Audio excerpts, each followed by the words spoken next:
Nous sommes le lundi 21 juillet 2014. Bonjour, bonsoir à tous et bonne semaine.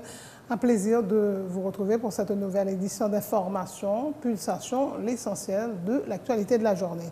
L'actualité justement, après avoir prêté serment vendredi, Léopold de Berlanger, Néhémie Joseph, Violette Mengoal et Max Mathurin ont été installés ce lundi au siège du Conseil électoral provisoire à Pétionville. Ils se sont engagés à réaliser des élections démocratiques et inclusives. À l'issue de la cérémonie, un nouveau bureau a été constitué. Max Mathurin est le nouveau président du Conseil électoral provisoire. Il remplace Maître Fritzo Canton, Chantal Raymond, vice-présidente, Georges Simon, trésorier, Apris Félix, secrétaire général. Le député Arnel Bélizer a entamé ce lundi une grève de faim à la Chambre basse pour exiger notamment la libération des frères Florestal, considérés par l'opposition comme des prisonniers d'opinion, et la démission du président de la Cour de cassation, Maître Anel Alexis Joseph, dont il conteste la légitimité. Les activités étaient paralysées ce lundi au Palais de justice de Port-au-Prince, conséquence de la grève de 3 jours lancée par l'Association nationale des magistrats pour exiger la publication du rapport d'enquête sur la mort du juge Jean-Serge Joseph et le renouvellement des mandats des juges arrivés à terme. L'actualité sur le plan international, l'ONU demande l'arrêt immédiat des hostilités dans la bande de Gaza. Tel Aviv défend son droit à se protéger du Hamas et reçoit le soutien moral de Washington. Plusieurs manifestations se sont déroulées en Europe contre l'offensive de Tsahal à Gaza, qui s'est poursuivie ce lundi après la journée la plus sanglante de dimanche, au cours de laquelle 140 Palestiniens et 13 soldats israéliens ont péri. Le président américain Barack Obama appelle son homologue russe Vladimir Poutine à user de son influence sur les rebelles, et ce pour favoriser le bon déroulement de l'enquête sur les causes du crash du vol MH17 de la Malaysia Airlines. L'Union européenne va décider ce mardi des sanctions qui pourraient pour la première fois toucher les intérêts du Kremlin. L'actualité sportive sur le plan local d'abord, la sélection haïtienne a surclassé 10-0 les îles Taken Kekos dimanche soir au stade Silvio 14 dans le cadre des éliminatoires de la Coupe du Monde du vin. Haïti est en tête du groupe devant Suriname pour une meilleure différence de but. Selon la presse espagnole, l'AS Monaco et le Real Madrid ont conclu un accord à hauteur de 70 millions d'euros pour le transfert de James Rodriguez, 22 ans, meilleur buteur de la dernière Coupe du Monde avec 6 buts. L'international colombien, annoncé avec insistance du côté de la Maison-Blanche, a déjà son nouveau maillot en vitrine. Le capitaine de l'Angleterre et milieu de Liverpool, Steven Gerrard, a décidé de prendre sa retraite internationale à l'âge de 34 ans et après 114 sélections internationales depuis le 31 mai 2000. Gerrard a inscrit 21 buts pour sa sélection et coupant au passage de seulement 13 avertissements et d'une exclusion. Voilà, mesdames et messieurs, pour les grands thèmes de l'actualité.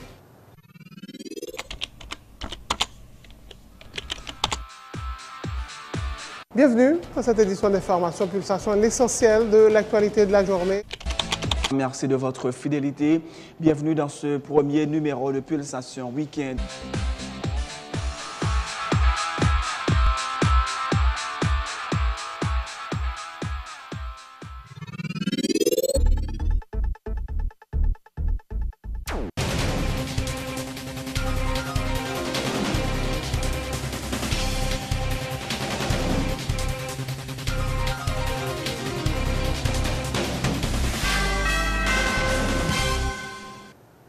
Et c'est parti pour le développement du journal. Les 4 conseillers électoraux qui ont prêté serment vendredi dernier ont été installés ce lundi au Conseil électoral provisoire. Il s'agit de Léopold de Berlanger Junior, Néhémie Joseph, Violette Mengoal et Max Mathurin. Maître Fritzo Canton, qui est à ce moment-là encore président du CEP, a rappelé aux nouveaux venus qu'ils ont une obligation de résultat, réaffirmant sa volonté de n'exclure personne. Il a promis d'organiser des élections démocratiques et inclusives dans la discipline, le respect des règles.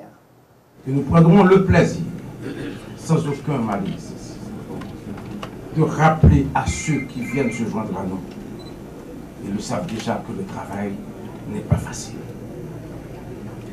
Nous pensons qu'avec leur arrivée, et à la faveur de certaines circonstances difficiles, très difficiles, et bien les consciences humaines vont se dénouer, vont se délier. Et je persiste ici pour vous dire que le CEP n'est pas un congrès d'ambassadeurs. Ce CEP ne peut pas se résoudre ou être perçu comme un congrès d'ambassadeurs qui reçoivent des instructions et qui les transmettent les affaires. Parce qu'on est responsable d'une destinée comme celle d'une nation, on n'a pas le devoir d'achoper en route. On n'a pas le devoir, on n'a pas le droit d'achoper. On n'a pas le droit à l'erreur. Voilà pourquoi, pendant les 2 mois, nous nous sommes aussi donnés. Nous nous sommes aussi battus contre toutes les mauvaises interprétations, toutes les incompréhensions humaines, malgré les appréhensions suscitées par certains comportements, par certaines attitudes.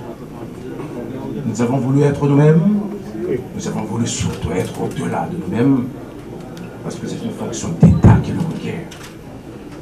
Nous avons voulu également rassurer tous ceux qui étaient traversés par quelque part d'inquiétude, que le CEP qu'a dirigé et que pourra diriger avec encore plus de canton, n'avait eu aucune intention d'exclure une catégorie d'individus de concourir ici, sur l'échiquier politique.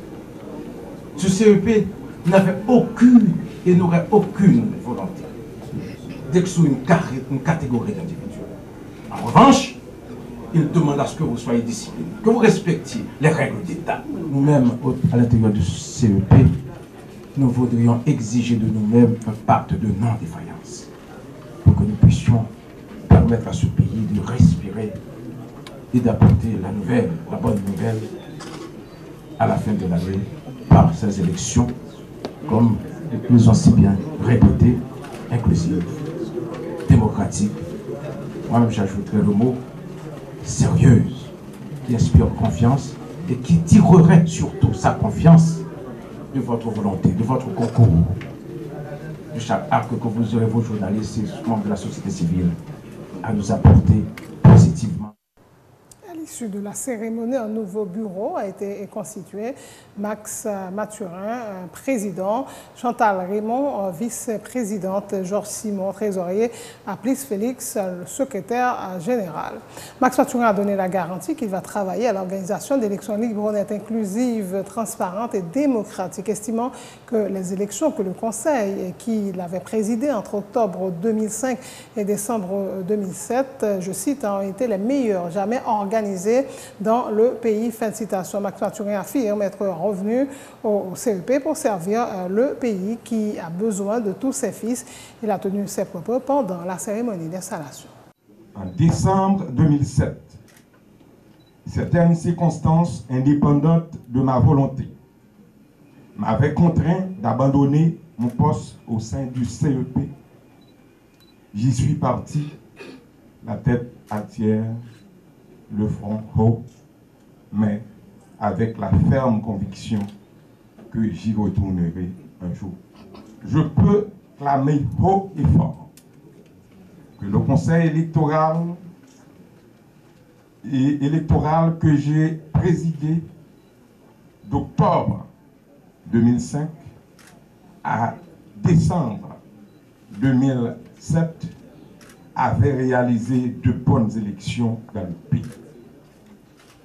Et peut-être les plus transparentes, les plus crédibles, les plus honnêtes et les plus démocratiques qu'Haïti n'ait jamais connu jusqu'à cette date. Mon retour au sein du CEP n'est en rien pour moi une occasion de satisfaire mes propres fantasmes, mais plutôt un devoir de continuer à servir mon pays dans les circonstances où il a vraiment besoin de tous ses fils, de toutes ses filles, dont moi-même. Nous allons faire mieux en organisant des élections inclusives, participatives, honnêtes, transparentes et démocratiques. Max Mathurin, le nouveau président du Conseil électoral provisoire. Yolette Mengual s'est engagée à œuvrer pour l'organisation d'un scrutin libre, honnête et inclusif au CEP. Elle entend continuer le combat pour l'émergence d'une meilleure société où les institutions démocratiques jouent pleinement leur rôle. Je donne la garantie à la société haïtienne, au CSPJ, que je vais travailler, comme toujours d'ailleurs, pour arriver à des résultats probants dans le cadre du renforcement de nos institutions démocratiques à travers des élections libres, honnêtes, inclusives, participatives. Depuis plus passé 25 l'année, nous avons côté peuple haïtien pour un Haïti meilleur. Un Haïti côté démocratie établie. Un Haïti sans force côté institution démocratique jouer comme ça doit. Bataille ça pour continuer en dans KEPA dans le cadre organisation à contrôle élection pour renouvellement personnel politique là. Ben journée aujourd'hui, nous venons dire peuple haïtien, il a une chance pour gagner une femme comme Yolette Mengual qui est intégrée au Conseil électoral provisoire là. Présence nous dans le KEPA, témoigner bonne volonté nous pour continuer servir le pays d'Haïti à peuple haïtien. Yolette Mengual, l'un des 3 représentants du CSPJ au CEP. Elle remplace Carole Floréal du Clairville. Elle assiste à la cérémonie. Elle dit quitter le conseil électoral avec le cœur léger, avoir vécu une expérience qu'elle qualifie de formidable. Madame du Clairville appelle les nouveaux conseillers électoraux à faire preuve de courage pour atteindre les résultats escomptés en dépit des obstacles qui ne manqueront pas de se dresser devant eux. Si l'argent fait l'homme riche, l'éducation et l'instruction, le grand Seigneur, les deux marchent de pair et ne s'acquièrent qu'au prix de nombreux sacrifices. Dans la vie, tout a une fin. L'expérience même de l'existence nous l'enseigne. Il faut savoir tourner les pages du livre de son histoire, tant personnelle et professionnelle. Chers collègues, vous le savez aussi bien que moi, la tâche n'est pas facile. Le chemin semble parfois épineux. Mais par votre expérience, votre motivation, par l'esprit du noble mandat qui vous est confié, je suis persuadé que vous parviendrez à surmonter tous les obstacles en vue de l'atteinte des résultats attendus au profit de la mère patrie Haïti que nous chérissons toutes et tous.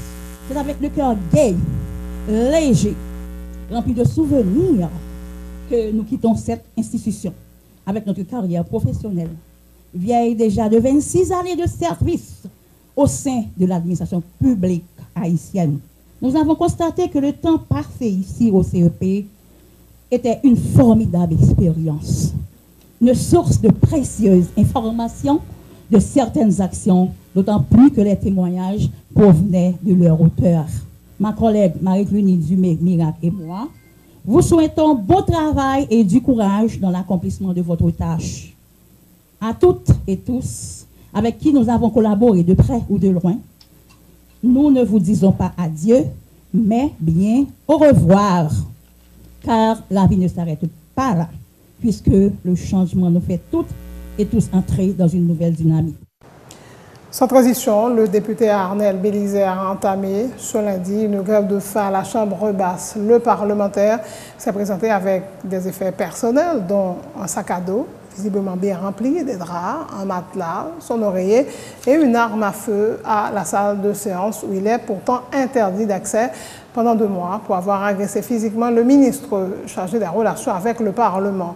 L'élu de Delma Taba affirme qu'il y restera jusqu'à ce qu'il obtienne, entre autres, la libération des frères Florestal, considérés par l'opposition comme des prisonniers d'opinion, la démission du président de la Cour de cassation, Anel Alexis Joseph, dont il conteste la légitimité. Il ne faut pas oublier que demande moi, ce n'est pas moi qui commence, c'est eux-mêmes qui te fait. Même dans l'accord, des accords, ok, accord pour Jobel Ranchoa, pas oublier que était un point là-dedans. Libération prisonniers politiques. Anel Alexis Joseph, il dépasse l'âge constitution en bail pour le dans tête CSPJ. grève voyant c'est ça. C'est départ Anel Alexis Joseph dans tête CSPJ, libération prisonniers politiques et nous dit nation en besoin qu'on ait. Appui au Parlement, combien de millions que liés et qui ça que vous fait vraiment pour aider à l'amélioration du Parlement. Où qui la grève l'a fini, député? Grève l'a fini, les majorités silencieuses la comprennent que sacrifice moyen il aller au-delà de ses intérêts personnels. Et qui sont pas majorité silencieuse? N'a dit moun qui est aura dans la société qui passé tout ça qu'a fait mal dans le pays, il va jamais camper pour dire que ça suffit. Toute bagaille faite en violation constitution, li pas bon pour moi, il pas bon pour personne. Je dis que si petit a cap souffrir dans prison parce que il pas gain non. Mais demain si Dieu veut ou même ka gon pigo malheur crivo, leur fait même bouchou. Et vos sanctions mais nous connaissons fait partie encore quand même est-ce que vous avez informé bureau et chambre des députés de l'initiative ou bien de notre collègue. Mais formation. Et puis chaque grand parlementaire qui était cohérent, qui pas avoir une conscience, qui pas transformer mandat peuple là en patente. Oui, je parle avec eux, m'informer de qui ça me gagne pour me faire sortir grief que 17 requêtes que je fais dans la Chambre des députés depuis près de 2 ans, je n'ai pas jamais respecté, montrer monsieur. Je dis, je vais chercher appui, majorité, mieux en plutôt. Ça veut dire que les gens qui ont bon mandat, parce que nous n'avons pas qu'à compter sur la majorité que nous avons dans la Chambre des députés, je n'ai pas jamais fait rien pour aider le peuple vraiment dans les revendications.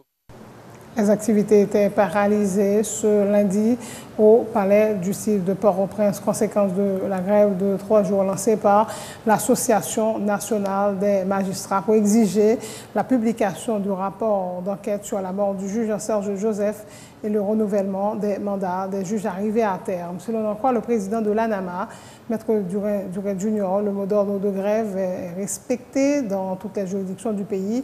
Les assises criminelles qui devaient avoir lieu ce lundi ont été reportées à jeudi, la poursuite des assises criminelles. Maître Duret dénonce les autorités judiciaires qui veulent faire table rase et remplacer les juges honnêtes et compétents, une attitude qui peut nuire à l'indépendance du pouvoir judiciaire, déplore le président de l'ANAMA, rappelant qu'une réunion avec les membres du CSPJ autour de la question a terminé en queue de poisson. Magistrat pour te coller avec nous, donc les consa Port-au-Prince, les consa Okaï, les consa Hench, les consa Gonaïves et Jodia, comme dernier rapport gain, donc on renvoie dans l'assise là qui fait pour jeudi. Parce que les magistrats pour te coller avec arrêt de travail à Nama. Comme on peut comprendre que des magistrats intègres net, mandat arrivé à terme, ils ne peuvent pas renouveler. Parce qu'ils voulaient faire table rase, parce qu'ils ont une propre liste par eux. Donc nous trouvons que son situation intolérable d'instabilité qui mettait en péril l'indépendance du pouvoir judiciaire. Pour eux-mêmes, depuis nous, l'argent la fini. Non, c'est pas facile, c'est pas ça lié. L'argent, certes, l'argent, c'est un point de la revendication, mais c'est pas la revendication principale là.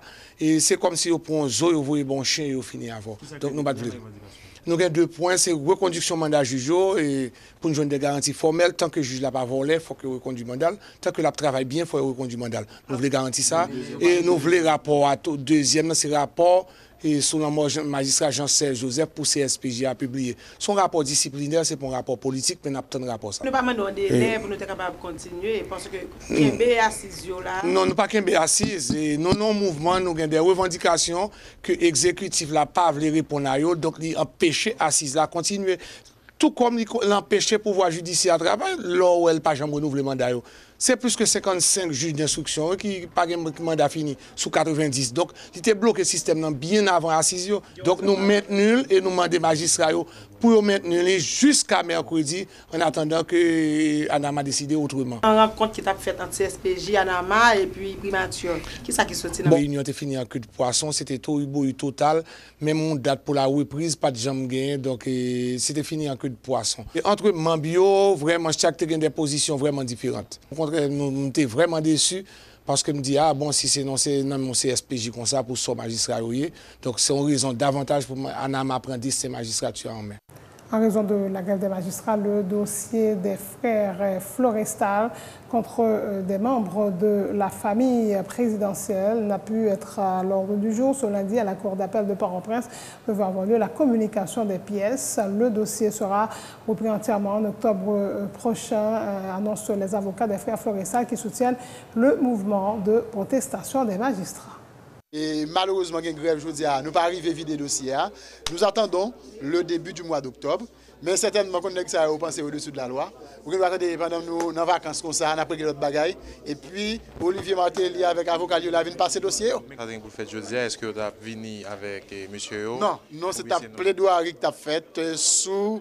D'ailleurs, nous sommes en phase préliminaire dans le dossier. Certainement, le tribunal a saisi. Mais nous avons tombé matin dans la communication de pièces. Mais comme ça va arriver fait, on va reprendre à zéro à partir du mois d'octobre. C'est grève-là qui constitue un handicap qui bloque ça? Je ne peux pas dire que grève-là son handicap. Parce que ce n'est pas normal pour gaspiller l'argent comme ça, pour le magistrat faire 21 mois et pas toucher. Ceci est inadmissible.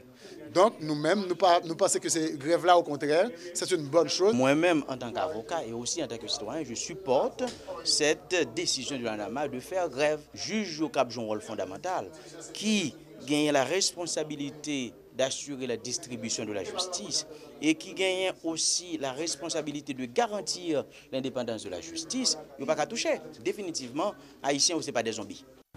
L'unité de lutte contre la corruption se prépare à lancer le 23 juillet une campagne de vulgarisation de la loi sur la prévention et la répression de la corruption et qui prendra fin le 26 août prochain. Il s'agit d'une campagne nationale qui débutera du 23 au 26 juillet dans le Grand Nord, informe le directeur général de l'ULCC Antoine Touriste, soulignant que les ministres, les secrétaires d'État, les directeurs généraux des institutions étatiques jusqu'au dernier agent de la fonction publique seront touchés par cette campagne de vulgarisation ordonnée par le gouvernement. La loi sur la prévention et la répression de la corruption a été votée en mai 2013 par le Sénat, puis en mars 2014 par la Chambre des députés. Campagne de vulgarisation ça qui gagne que le gouvernement ordonné. Dès le 23 juillet, nous avons commencé avec elle qui pourra couvrir des modules, des ateliers d'information et de formation pour à tous les niveaux, les ministres, les secrétaires d'État, les directeurs généraux, les coordonnateurs et directeurs généraux des entreprises de l'État, jusqu'au dernier agent de la fonction publique. On a commencé par le Grand Nord, pour tout, ça va commencer d'abord par une campagne nationale. Du 23 au 26, c'est pour le Grand Nord, tout le Grand Nord, hein, et à partir du 6 août, c'est pour le Grand Sud. Après le Grand Sud, on va revenir à Port-au-Prince, dans l'Ouest, pour tous les secteurs, le secteur public et les partenaires de lutte. Le 10 mai 2013, Sénat voté loi ça. Le 12 mars 2014, Chambre des députés a voté dans le même terme que Sénat a voté là. Et le président de la République, le 7 mai, publié dans le même terme, il a retiré un yota là-dedans. Et il a incriminé 16 cas, 16 formes de pratiques de corruption qui pas jamais sanctionnées, qui pas jamais incriminées. C'est-à-dire, il n'y a pas d'infraction dans le temps. Qui ça forme, qui ça. L'article 5 et 6, bon, tout ça. Que la presse a une partition importante à jouer dans l'article 22. C'est-à-dire qui punit de peines complémentaires. Des peines complémentaires allant, en plus que toutes 16 cas de corruption que nous sommes et spécifié, nous sommes définis ensemble. Il y a puni de réclusion criminelle de 3 ans à 9 ans de prison, plus 5 ans de peine complémentaire. C'est-à-dire, peine complémentaire de 5 ans de dégradation, ou pas qu'à occuper aucune fonction, si c'est un agent de la fonction publique, ou pas occuper quel que soit le niveau qu'on y a, ou pas qu'à occuper aucune fonction dans l'État pendant 5 ans. C'est la fin de ce journal. Le rappel des titres avant de prendre congé de vous. Après avoir prêté serment, vendredi, Léopold Berlanger, Némi Joseph, Violette Mengual et Max Mathurin ont été installés ce lundi au siège du Conseil électoral provisoire à Pétionville. Ils se sont engagés à réaliser des élections démocratiques, honnêtes et inclusives. À l'issue de la cérémonie, un nouveau bureau a été constitué. Max Mathurin, président, Chantal Raymond, vice-présidente, Georges Simon, trésorier, Apis Félix, secrétaire général. Le député Arnel Bélizer a entamé ce lundi une grève de faim à la Chambre basse pour exiger notamment la libération des frères Florestal, considérés par l'opposition comme des prisonniers d'opinion, et la démission du président de la Cour de cassation, Arnel Alexis Joseph, dont il conteste la légitimité.